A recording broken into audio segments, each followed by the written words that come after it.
बिस्मिल्लाहिर्रहमानिर्रहीम। अस्सलामु अलैकुम डियर व्यूवर्स, आपके फेवरेट इंफॉर्मेटिव चैनल दारुल हिकमत से आपकी खिदमत में हाजिर हैं।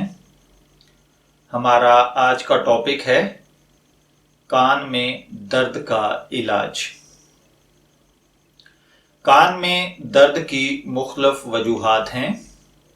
बाज़ औक़ात कान में दर्द किसी चीज़ के जाने से, कान साफ करने से, ज़ख्म हो जाने से, खारिश की वजह से, या फिर बिला वजह टोटके इस्तेमाल करते रहने की वजह से, या फिर बाज़ औक़ात बहुत ज़्यादा शोर वाली जगह पर काम करने की वजह से, या दीगर और मुख्तलिफ वजूहात की वजह से कान में दर्द शुरू हो जाता है।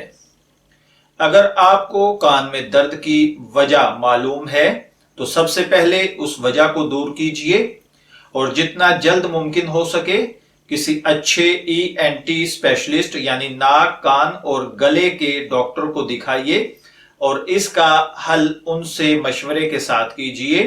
लेकिन अगर रात का टाइम है और कान में अचानक से दर्द शुरू हो गया है और आप सोना तो छोड़िए, आपको एक पल का भी सुकून मुयस्सर नहीं है और दर्द इतने बुरे तरीके से है कि कान में विसल की आवाज या अजीब आवाज भी साथ है और बहुत ज्यादा पेन हो रही है, तो इमरजेंसी रिलीफ के लिए आप ऐसा कीजिए, एक प्याज लें और उसको बारीक पीस लें।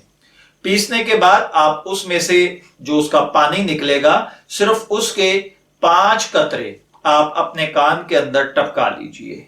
इंशाअल्लाहुल अजीज कान के अंदर प्याज के कतरे जाने की देर है, आपके कान की पेन बिल्कुल खत्म हो जाएगी और इंशाअल्लाहुल अजीज आप एक बेहतरीन जिंदगी गुजारने के काबिल हो जाएंगे। लेकिन मैं फिर अर्ज करूंगा कि आप इसके बावजूद कि आपके कान की दर्द ठीक हो जाए, लेकिन इसको हल्का ना लीजिए और कान के दर्द के बाद बाकायदा ENT को चेकअप करवाइए, कान दिखाइए कि आया क्या प्रॉब्लम है, मेरे कान में दर्द क्यों हुई थी, और फिर उनकी तजवीज के साथ बाकायदा अपने इलाज पर तवज्जो दें। मैं दुआगो हूं कि अल्लाह ताला मुझे, आपको, तमाम भाइयों बहनों को कान के अमराज से महफूज रखे। इजाजत चाहेंगे, फिर मिलेंगे किसी नए टॉपिक के साथ। तब तक के लिए अल्लाह हाफिज।